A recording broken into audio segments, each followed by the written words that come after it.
Kita masuk ke proses kedua, yaitu membuat kesepakatan di lingkup pekerjaan BIM. Kenapa sih harus ada kesepakatan dalam lingkup pekerjaan BIM itu? Jadi kalau kita lihat di gambar ini kan, di dalam proyek itu kan ada tugasnya masing-masing ya. Arsitek untuk mendesain awalnya, engineer berdasarkan gambar arsitek, dia akan mengembangkan strukturnya atau letak-letak yang lebih detail lagi, seperti konstruksi jendela dan sebagainya. Lalu kontraktor, dia butuh lagi gambar dari engineer untuk mewujudkannya di lapangan dan membuat as built drawing. Maksudnya di sini adalah tidak mungkin seorang arsitek itu dia langsung mengerjakan scope yang dikerjakan kontraktor. Jadi intinya nih, kita harus buat kesepakatan sesuai job desk masing-masing tim yang ada di dalam proyek itu.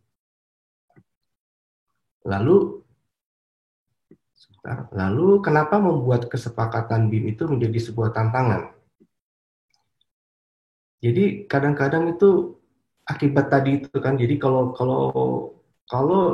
delegasi pembagian tugas yang nggak jelas, akhirnya ditakutkan itu adalah double job. Jadi kadang-kadang arsitek bisa mengerjakan semuanya, itu yang membuat kekacauan nanti akan terjadi. Ditambah workflow kertas kerjanya itu menjadi ribet karena setiap orang tuh tidak terdetek dengan baik apa main job desk-nya dia itu sendiri. Akhirnya banyak pekerjaan yang harus diulang-ulang karena kan terlewatkan, karena bukan ininya mereka kan, bukan spesialisnya mereka. Jadi inilah yang harus kita hindari, bahwa pekerjaan ulang itu juga membuat suatu hal dalam proses BIM itu menjadi terhambat. Tips dari kita untuk membuat lingkup pekerjaan BIM menjadi lebih mudah adalah kita harus mulai, biasanya dari panel itu mulai dari why, where, when, how, what, how, who. Jadi di sini tuh kita juga harus tahu kenapa di project kita tuh menggunakan BIM, untuk apa tujuannya. Dari sana setelah itu lingkup apa dari proses yang kita pengen di pekerjaan BIM ini. Misalnya saya butuh dari mulai tim arsitek sampai ke tim engineering untuk struktur atau sebagainya, kalian harus tentuin itu dari awal. Lalu apa ya yang kita butuhkan? Butuhkannya itu dalam arti tools apa yang kamu butuhin di dalam project itu. Kamu harus tentuin juga dari awal. Lalu kapan lingkup pekerjaan itu dibuat? Jadi intinya setiap tadi yang kamu tentuin dari what itu tadi, kamu harus tahu lingkup pekerjaan ini selesainya kapan, dimulainya kapan, diserah terimakannya kapan. Lalu siapa yang bertanggung jawab? Nah, di situ juga kamu juga harus tahu yang bertanggung jawab di bidang arsitektur siapa, jawab di bidang struktur siapa. Jadi kamu tentukan juga itu dari awal.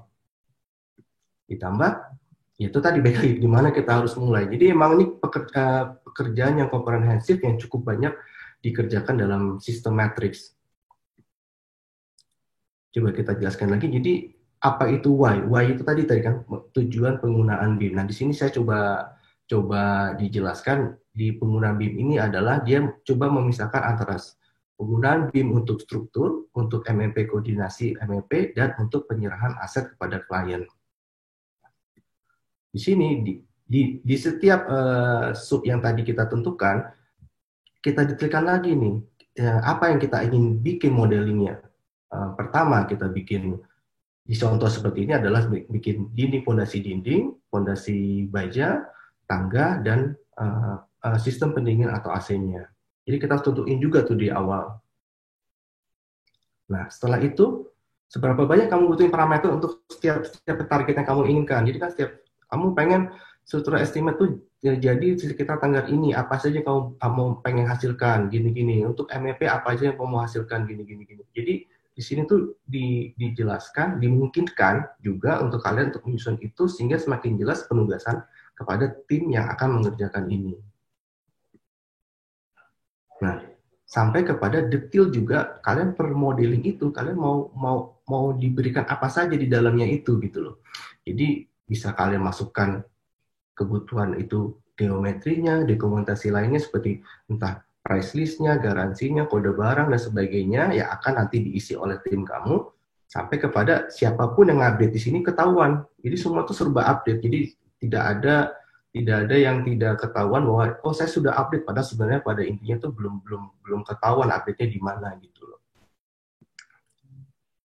Lalu di sini ketahuan juga siapa yang bertanggung jawab.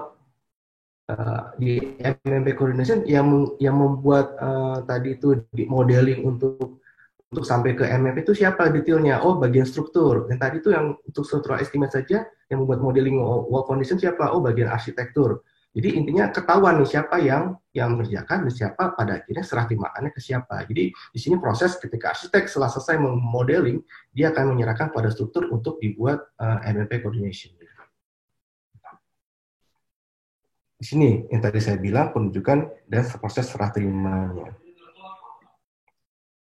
Nah, rangkuman dari tadi yang kita bicarakan itu ya intinya bahwa kalian harus tahu dulu tuh tujuan penggunaan BIM. Kedua, siapa yang bertanggung jawab dan kapan dibutuhkan pembaruan dari pekerjaan yang sudah kita susun tadi.